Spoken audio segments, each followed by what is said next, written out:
To all our people here, that this intimidation is pure political intimidation. Hakuna kitu ingine. Purely political intimidation. What if I told you a county government's big tech upgrade was really just a grand exit ramp for millions in public money? Today we are looking into a case that reads like a thriller. Only it's real, it's messy, and it's happening in our own backyard. Ethics and Anti-Corruption Commission, EACC versus Filtronic International Limited, and a ring of county officials in Kiambu County.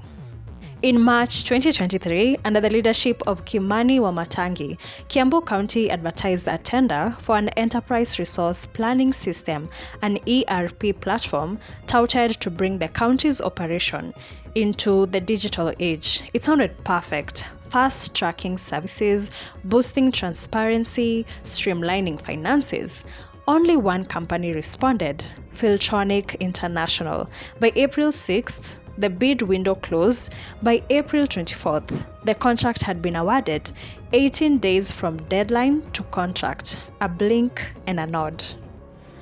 A strange award process. Anyway, 230 million Kenya shillings, that's the value of the contract. Track this, only one bidder answered. That alone should have raised flags. The tender specs were heavy.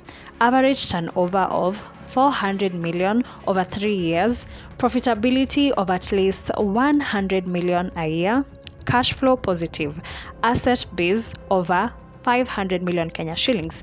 Despite this, the evaluation and award happened in days, not weeks or months. So you've got a huge contract with minimal competition and a lightning fast approval. Something's off. Here's where the story turns wild. According to EACC filings, Filtronic claimed it was audited financial statements for 2020 and 2022 by MSM, Chris and Associates, but investigations found that firm never audited those records. Bank statements submitted in US dollars were reportedly doctored to show cash flow that didn't exist. 2 technical staff, CVs, used in the bid, ghost employees. Neither person ever worked for the company. Those are not mere oversights. This was a constructed facade designed to win. We're moving on to part 4, where there were payments done despite no delivery. Original contract, 6 months. Signature was given out on April 24th, 2023, so delivery should have been by November 2023. What actually happened? By June 2025, Kiambu County had already paid 63.7 million Kenya shillings to Filtronic in 6 separate installments. Despite no visible system live, no major deliverable, the county executive approved a 52-week extension in February 2024. Pause for that.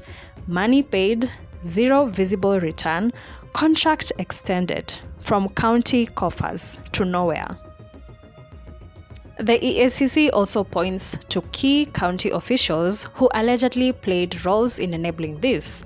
Phyllis Moirori, acting head of supply chain management, allegedly recommended the award without proper due diligence.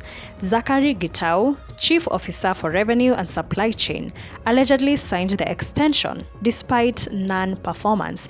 So the chain of accountability appears broken, from bidder to officials to oversight. Make it make sense. As of November 3rd, 2025, the High Court issued interim orders freezing further payment of 166.3 million Kenya shillings to Filtronic, pending determination of the case. The EACC is seeking not just to stop future payouts, but to recover the 63.7 million already paid. For residents of Kiambu County, this isn't just numbers, it's broken promise after broken promise. The county government is supposed to deliver services, health centers, schools, water infrastructure, not finance phantom contracts. This case isn't just about one contract. It exposes how systemic vulnerabilities in procurement processes can enable fraud. Single bidder tenders equals risk for rigging. Lightning award timelines equals procedural shortcuts. Verification systems apparently weak. No audits, bank statements, personnel credentials, all falsified. Oversight mechanisms like the assembly committees, the audit, they should have come in handy, but they appear to have failed. When these layers break down, public funds become loot, and development stalls while the scammers succeed. This case is still ongoing, and it's not the first time that the Kiambu County Governor is being accused of looting public funds. The hearing is set for November 13th, 2025. Watch to watch. Will Filtronic or the officials mount a serious defense or quietly settle? Will the 63.7 million that has already been paid out to this company be recovered? Will the extension payout of 166 million be blocked permanently? Will this case send a message that counties must tighten procurement and that corrupt actors can't simply walk away? What does this mean for you? If you live in Kiambu, ask yourself, where are the public services promised? Where is development? If you live elsewhere, this can also happen in your county. So who's checking when tenders go weirdly fast, when only one bidder shows up, when huge sums are paid and nothing delivered? Ultimately, the fight for accountability is real. It's not just about theft. It's about the betrayal of trust. I want to hear from you guys in the comments. Have you seen poorly delivered contracts in your county? Did you ever attend a tender opening? Have you worked with the government? Drop your experience in the comments. We are keeping this story alive. If you want updates, subscribe, hit the bell, and we'll bring you fresh angles as this case unfolds. Also, if you'd like to advertise with us, reach out to us on Telegram at BNN Market. Catch you next time. Purely political intimidation. There is no reason why more than 50 police officers can wake up to my office, to my home,